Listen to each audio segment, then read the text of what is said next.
Korang nak beli laptop, jangan beli dulu sebelum korang tahu 5 perkara wajib ni. Korang nak beli laptop, tapi tak tahu nak pilih spek apa. Jangan risau, saya akan bantu korang. Tapi sebelum tu, pastikan korang follow, like dan share video ni. Yang pertama adalah prosesor. Prosesor ibarat otak.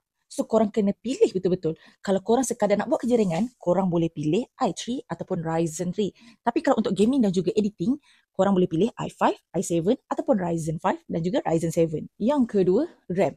RAM pun penting tau. Kalau korang sekadar nak buat kerja ringan, minimum 8GB RAM. Dan kalau korang nak main game ataupun editing, pastikan korang cari 16GB ke atas. Yang ketiga adalah storage.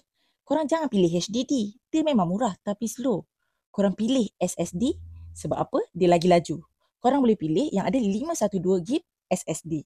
Yang keempat, kalau korang nak main game ataupun edit video, pastikan korang pilih yang Nvidia ataupun AMD Radeon. Yang terakhir, yang kelima, battery life. Kalau korang suka pergi travel, pastikan korang cari laptop yang bateri dia tahan 6 jam ke atas. Sekarang korang dah tahu kan? Tunggu apa lagi? Jom cari laptop di Mechanized.